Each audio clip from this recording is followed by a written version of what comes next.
السلام عليكم ورحمة الله وبركاته. معاكم مروة أو مامة عدي. النهاردة هنعمل مع بعض الخروب من المشروبات الأساسية في رمضان، كلنا تقريبا بنحبها كبار وصغيرين. النهاردة أنا هقول لكم ازاي طريقتي في عمل الخروب، وازاي الخروب معايا بيطلع غامق وما بيطلعش فاتح من غير ما اضيف أي ألوان عليه. تمام، وهقول لكم كل التركات الخاصة بيه والمقادير، ويلا بينا نبدأ الفيديو. في البداية أنا بحتاج كوباية خروب. تمام. لكل كوباية خروب محتاجة كوباية سكر. السكر مش هيفرق معانا سواء سكر ناعم أو خشن أو أبيض أو غامق. مفيش مشكلة فيه. طبعا أنا لو عندي سكر غامق تمام، يعني أنا عندي أهو، عندي سكر غامق ده اللي أنا استخدمته، وعندي سكر فاتح. تمام. انا بسيب الفاتح بصراحه للشاي والحاجات دي، والغامق بستخدمه اكتر للعصاير، لانه كده كده مش هيفرق في العصير، هو كده كده اصلا اوريدي مش بيبان. تمام. طيب، احنا محتاجين لكل كوبايه خروب كوبايه سكر. انا هنا كده محتاجه طبعا حله، هبدا ان انا اولع البوتاجاز بتاعي واشغل البوتاجاز بتاعي. تمام. هحاول اوطي النار شويه.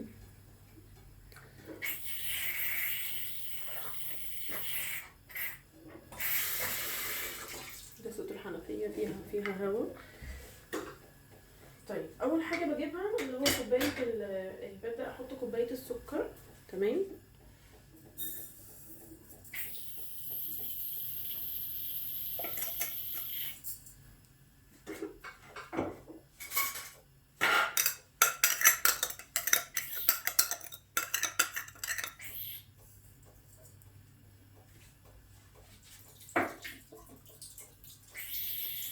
وبعدين عندي كوبايه الخروب، يعني بحط الاتنين على بعض بالشكل ده.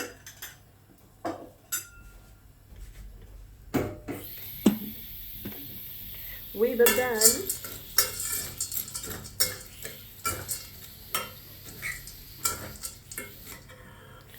الخروب فيه زي فتل كده.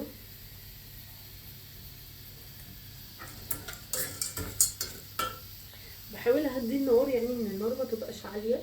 تمام. عشان يعني السكر يتكرمل معايا. ببدا اقلب فيه واحده واحده زي ما انتوا شايفين كده، ايدي فيه على طول لغايه لما يتكرمل.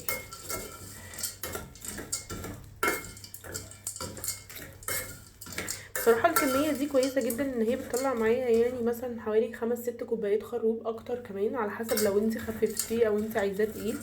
دي حاجة بترجعلك. انا بحب على الخروب بحب احط موارد في الاخر. الموارد من الحاجات بصراحة اللي بتديه طعم.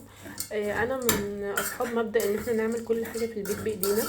بتكون الطف طبعا، وبنكونوا ضامنينها وضامنين نضافتها احسن من ان احنا نشتريها من بره.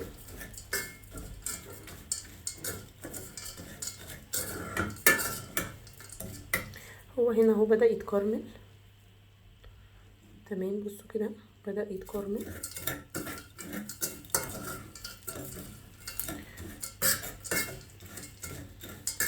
ده عفوا، دي الطريقة الأساسية اللي أنا بعمل بيها الخروب بصراحة. هو الخروب دلوقتي من بره بنشتري الإزازة ب15 جنيه أو ب20 جنيه. بصراحة أنا مش عارفة بالظبط هي بكام، هي تقريبا ب20 جنيه. السنة اللي فاتت أنا كنت بجيبها ب15، ده لو مش أكتر يعني. وبصراحة ده بيعمل معانا كمية أكتر وبيبقى نضيف. السكر معايا صح، عايزة أكلمكم عن السكر معانا على حسب الرغبة بتاعتنا يعني. لو انت عايزة بتحبي السكر أكتر ممكن تزودي سكر، عايزة السكر أقل مفيش مشكلة. بس هي دي كوباية خروب كوباية سكر، دي المعايير الأساسية المظبوطة اللي بتديني خروب مظبوط. انا هكرمل انا هكرمل السكر والخروب وهرجع لكم تاني. بصوا ده شكل الخروب بعد ما هو، هي دي مراحل الكرمله. من تحت بصوا كده هبدا الاقي السكر بيبدا يسيح. تمام. انا لسه ما وصلتش للنتيجه اللي انا عايزاها.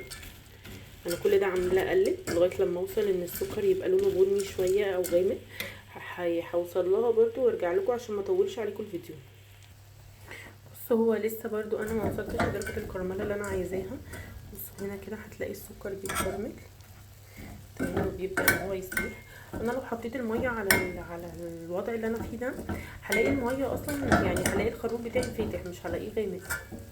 هو طبعا بره بيضيفوا الوان صناعيه، بس احنا بنكرمل السكر مظبوط مع الخروب عشان ان هو يدينا اللون اللي احنا عايزينه طبعا والطعم.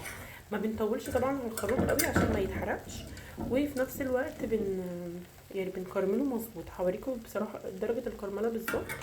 اسوأ حاجه ممكن تحصل ان انت تكوني بتسجلي فيديو والفيديو يفصل منك، تمام، وبتكوني عديتي اصلا الخطوه. الكرمله اللي انا بقول لكم عليها اللي هي اغمق من اللي فاتت دي درجه بسيطه. انا بصراحه حطيت كوبايه ونص ميه، تمام. هو زي ما انتم شايفين كده الخروب بيلزق في المعلقه او في الحاجه اللي انتم بتقلبوا بيها. ما تقلقوش خالص، هو هيفك، هتسيبوه هيفك براحته عادي. هسيبه يغلي. ممكن ان انا ابدا اعلي النار عليه شويه. طبعا انا كنت موريتكم شكل النار، بصوا النار كانت واطيه ازاي. ممكن ابدا اعلي عليه النار شويه. هي درجه الكرمله هي الاغمق من اللي انتوا كنتوا شفتوها في اخر الفيديو، حاجه بسيطه يعني، مش غامقه قوي، حاجه اغمق درجتين بالظبط، تمام.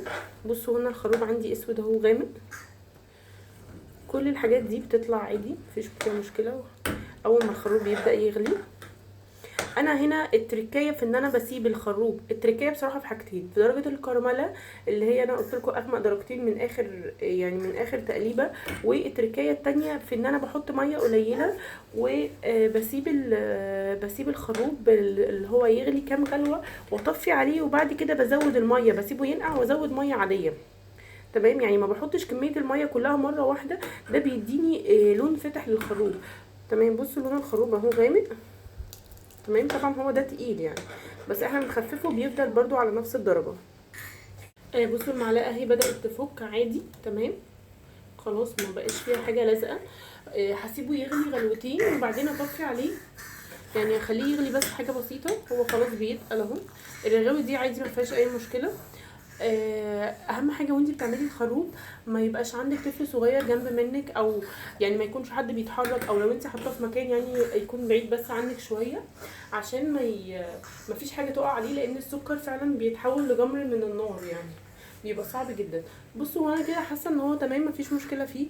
انا مش هسيبه يغلي اكتر من كده، تمام. هطفي النار خلاص عليه واسيبه بس ينقع شويه، وبعدين ابقى ازود له الميه بتاعته. انتوا شايفين كده انا عماله اضيف فيه ميه، يعني بضيف حوالي 6 كوبايات ميه للخروب. انا بصراحه بحبه ان هو يكون مركز اكتر من ان هو يكون خفيف. يعني اقدر اقول لكم في العموم انا بحاول ان انا يعني املى الحله نفسها. والتركايه برضو اللي بتخلي الخروب معايا يبقى لونه غامق، يعني اول حاجه طبعا ان احنا نحط شويه ميه صغيرين ونسيبه يغلي فيه، وبعدين نطفي عليه ونرجع يعني يهدى شويه، وبعدين ونسيبه ينقع شويه، وبعد كده نرجع نولع عليه او نشغل عليه النار تاني ونسيبه برضو يغلي غلوتين، وبعد كده نطفي عليه. دي اكتر تركايه انتوا لو جربتوها بجد هتستفادوا من اللون. ممكن تصفي الخروب بمصفى ضيقه او بشراب نايلون. انا بصراحه بصفيه بمصفى ضيقه، ما بيطلعش معايا شوائب وبيكون كويس ومفيهوش اي مشكله. وهوريكم دلوقتي الشكل النهائي بعد ما برد. شكل الخروب طبعا بعد ما خلاص هو برد وانا نقلته في كوبايه. طبعا انتي ممكن تصفي الخروب باي حاجه، ممكن تصفي بمصفى عاديه. انا عندي مصافي ضيقه شويه بتشيل الشوايب كلها من الخروب. هو بيبقى طعمه طبعا حلو جدا، ولونه زي ما انتم شايفين غامق زي بتاع المحلات بالظبط. وده بيعتمد زي ما انا قلت لكم على الخطوه الاخيره، وكرمله السكر دي بتفرق جدا معانا. كل سنه وانتم طيبين، وشكرا ليكم ولوقتكم، ويا ريت اكون فدتكم، وبليز ما تنسوش اللايك والشير والسبسكرايب للقناه وشكرا ليكم.